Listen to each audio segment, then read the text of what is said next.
Jimmy Hoffa was in the middle of the biggest negotiation of his career when a young truck driver hit the ground in the company yard and didn't get back up. Hoffa stood up from the table. And that day, workplace accidents in America were never the same again. It was June 1957, Teamsters Union headquarters in Detroit. The temperature had hit 95 degrees. There was no air conditioning, just old fans hanging from the ceiling. Jimmy Hoffa, General Motors' top executives and lawyers, were deep into the biggest collective bargaining negotiation in Teamsters history. But on June 14th, something happened in that office that almost killed the entire negotiation and revealed who Jimmy Hoffa really was when the cameras weren't rolling. The trucking business in 1957 was brutal. Not the kind you see on screen, the real kind. The kind where companies treated people like replaceable parts in a machine. Truck drivers, loaders, warehouse workers, they were invisible, disposable. If you got hurt, that was your problem. The work kept going and you either got back up or someone else took your place. Jimmy Hoffa had seen it his whole life, watched people get chewed up and spit out, but he'd never been in a position to do anything about it. He was a trucker, an organizer, a guy who showed up, did his job, collected his check, and went home. That's what everyone expected from Jimmy Hoffa. Show up, look tough, make your deal, don't cause trouble. But something was different about the General Motors negotiations. Maybe it was working with the company's vice president, Harold Curtis, a man who commanded respect just by existing. Maybe it was the heat, the tension, the intensity of the talks. Or maybe Jimmy Hoffa had just reached a point in his life where he couldn't stay silent anymore. Whatever it was, June 14th was the day Jimmy Hoffa stopped being just a union organizer and became something else entirely. The negotiations had been going on for 3 weeks.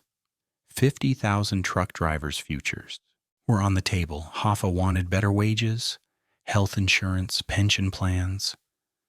GM lawyers were rejecting everything. Classic standoff. GM had drivers working outside in the company lot. One of them was a 28-year-old Korean War veteran named Billy Patterson.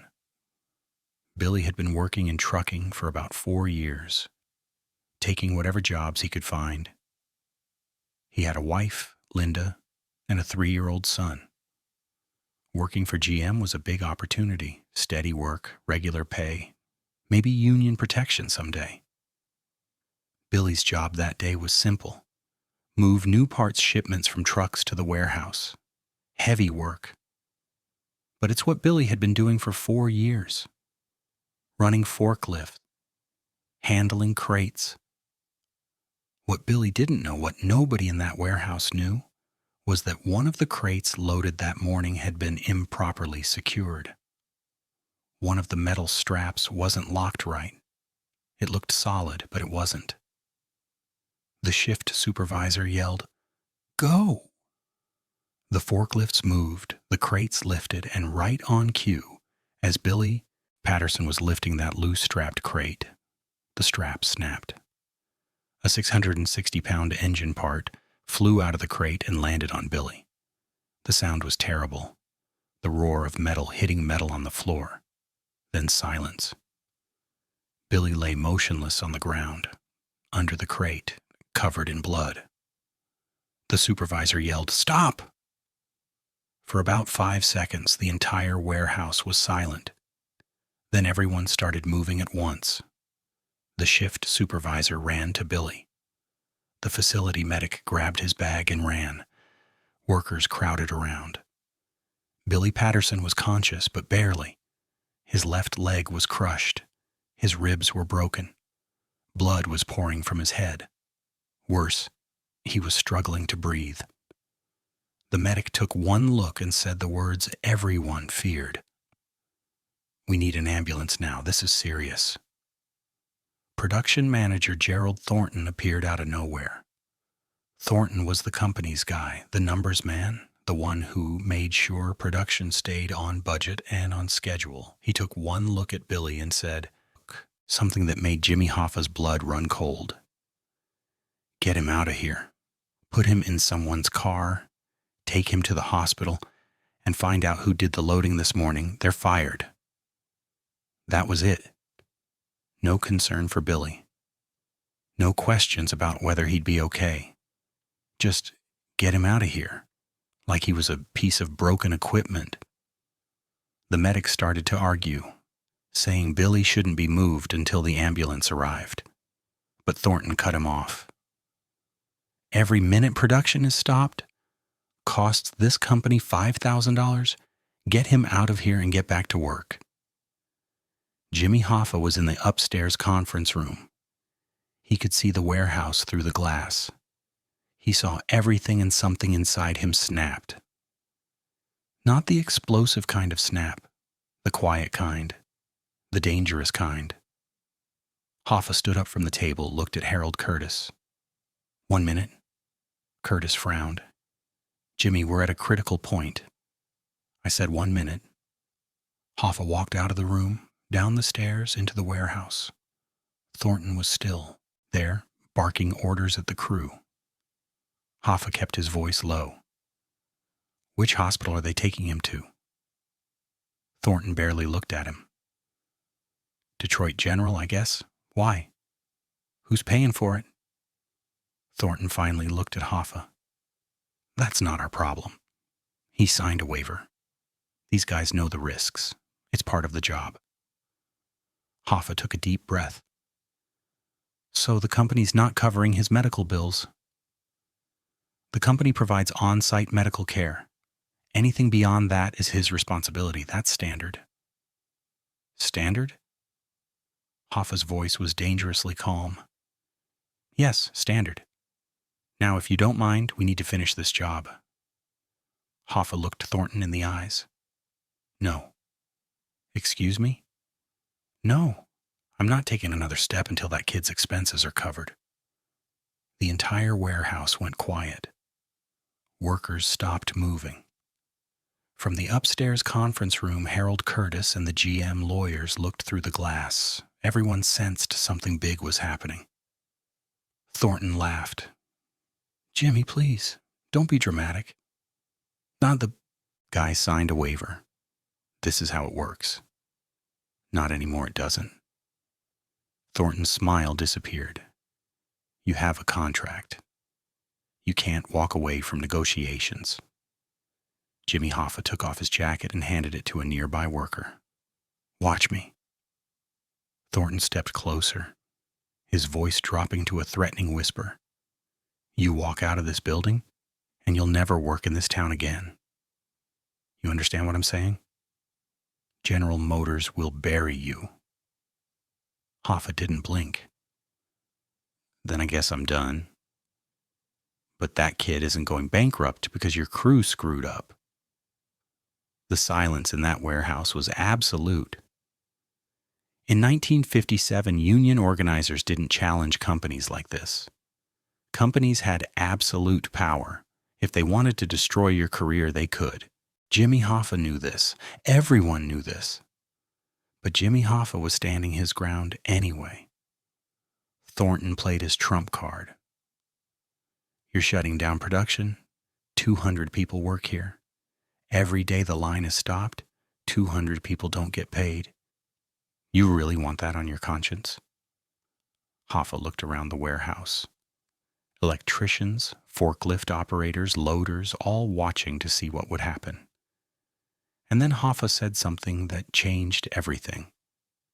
How many of you have been hurt on the job and had to pay your own medical bills? For a moment, nobody moved. Then slowly, hands started going up. 1, then 3, then a dozen. More than half the crew raised their hands. Broken bones, concussions, forklift falls, crushed limbs. All of them had paid out of their own pockets because the company said it wasn't their problem. Hoffa turned back to Thornton. So it's not just Billy, it's all of them. Every person in this warehouse who's been chewed up and thrown away, you're telling me that's just how it works? Thornton's jaw tightened. This is a business, Hoffa, not a charity. Then let me make this simple for you. Either General Motors pays every penny of Billy Patterson's bills, surgery, rehab, everything, or I walk. And I take this story with me. The threat hung in the air. In 1957, companies controlled the narrative. But Jimmy Hoffa threatening to talk to reporters, that was real, that was dangerous. That could turn into a scandal that would cost the company millions. Thornton's face went from red to purple. You don't have that kind of power. That's when Harold Curtis stepped forward. He'd been watching the whole thing in silence. Now he walked right up to Thornton and stood next to Jimmy, didn't say a word, just stood there. The message was clear. Whatever Jimmy does, I'm with him. One of the GM lawyers from upstairs came down and stood next to Curtis, then the shift supervisor. One by one, key members of production walked over and stood with Jimmy Hoffa, not saying anything, just standing there, a silent wall of solidarity. Thornton looked around at the faces staring back at him. He was outnumbered, outmaneuvered. If Jimmy walked, production was dead. If Harold Curtis walked with him, General Motors would lose everything they'd invested. And if this turned into a public scandal about how the company treated injured workers, the damage would be catastrophic. Thornton pulled out a handkerchief and wiped his face. I need to make a call. He disappeared into the production office. Jimmy Hoffa didn't move. He just stood there, arms crossed, waiting. The crew didn't get back to work. Nobody moved. The entire production was frozen. Thousands of dollars burning away with every minute that passed, but nobody cared. Something bigger than money was happening. 20 minutes later, Thornton emerged from the office. His face was carefully neutral. General Motors will cover Mr. Patterson's medical expenses, all of them, and we'll be reviewing our insurance policies for the entire crew. Hoffa didn't smile, didn't celebrate, he just nodded. I want that in writing today. You'll have it by end of business. And I want to know Billy's condition before we shoot another frame. Thornton hesitated, then nodded. Fine. Hoffa turned to the crew. Anybody here want to keep working under these conditions? Speak up now, because if we're going to do this, we're going to do it right. Nobody else gets hurt and left behind. Nobody spoke up. They didn't need to. The answer was written on every face. Harold Curtis cleared his throat. All right then. Let's take the rest of the day. Give everyone a chance to cool down. We'll resume tomorrow morning. As the crew began to disperse, Harold Curtis pulled Jimmy aside. That was the gutsiest thing I've ever seen. You know you just made yourself a target, right? The company's going to remember this. Hoffa shrugged. Then they'll remember it. I'm tired of pretending I don't see what's happening. To people. Curtis studied him for a moment, then extended his hand. You're all right, Hoffa. You're really all right. That night, Jimmy Hoffa went to Detroit General Hospital. Billy Patterson was in surgery. His wife Linda was in the waiting room, terrified, clutching a hospital bill estimate that would have bankrupted their family. Hoffa sat down next to her. Mrs. Patterson, I'm Jimmy Hoffa. I was there when your husband got hurt. Linda looked up at him, her eyes red from crying. Is he going to be okay? The doctors are doing everything they can, but I need you to know something. General Motors is paying for everything, every penny, surgery, rehab, everything. You don't have to worry about the money. Linda stared at him, not comprehending. What? How? Because what happened to your husband wasn't his fault, and it's not right that you should suffer for it. Linda broke down crying. Not from fear this time, but from relief. Hoffa stayed until Billy came out of surgery. Billy Patterson survived. The surgery repaired most of the damage to his leg, though he never regained full mobility. His back healed and he could walk again, though with a limp. He never drove a truck again, but General Motors paid his medical bills, all $12,000 of them, and 6 months later they hired him as a safety coordinator, a position where he could use his experience without risking his body. The negotiations resumed the next day. Jimmy Hoffa was quieter than usual, but he was there. Harold Curtis watched him differently now, with respect, with something close to reverence. And the crew. They'd walk through fire for Jimmy Hoffa after that. Not because he was a star, because he'd stood up when it mattered. The company did try to retaliate. Hoffa's next 3 job offers were mysteriously withdrawn. The blacklist was real.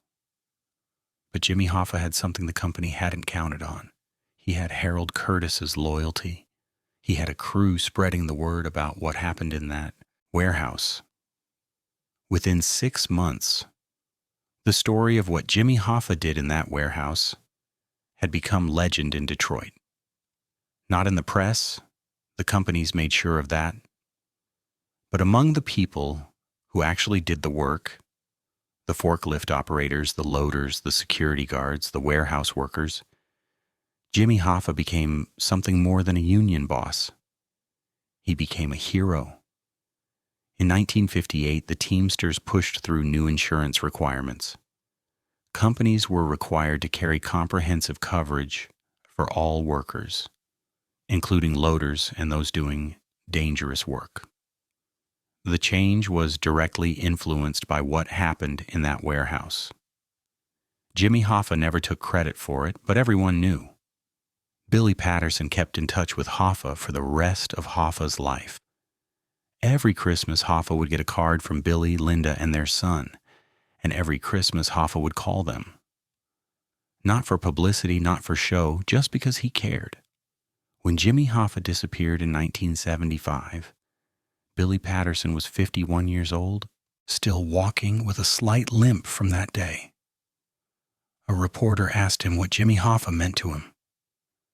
Billy looked at the reporter and said, "Jimmy Hoffa saved my life. Not just that day in the warehouse, my whole life. He taught me that you don't have to be powerless just because someone tells you you are. He showed me that standing up for what's right matters more than keeping your job." The reporter pressed him. But he was a big union leader. It was easy for him to take that risk. Billy shook his head. No, it wasn't easy. He risked everything that day, and he did it for me, a guy he didn't know, a guy who didn't matter to anyone except my family. That's not a union boss move. That's a good man move. And Jimmy Hoffa was a good man. The story of the General Motors negotiations is usually told as a classic labor movement, the big company versus the union. Jimmy Hoffa showing he could act, not just talk. And all of that is true, but there's another story, a story that didn't make it into the press. A story about what happens when a man with power decides to use it for something other than himself. Jimmy Hoffa stopped production on June 14th, 1957. He risked his career. He stared down a company executive and refused to back down. And he did it for a man he'd never met. This is a blueprint for how to be human. Fame and fortune mean nothing if you don't use them to protect people who can't protect themselves. Jimmy Hoffa wasn't a crusader. He wasn't a revolutionary. He was just a guy who saw something wrong and refused to pretend he didn't see it. But the real heroism in that warehouse happened off camera, when Jimmy Hoffa chose principle over profit, when he chose a stranger's welfare over his own career, when he stood up and said, "Not on my watch." The crew who was there that day never forgot. They told their children, their grandchildren. The story spread through Detroit like wildfire. Not in the newspapers, not on television, but in the places where real people worked. The places where being decent mattered more than being famous. Anlatılması gereken Jimmy Hoffa hikayesi bu. A man who stopped a workplace and said, "Fix this or I walk." A man who risked everything for a stranger. Because that's not just courage, that's character.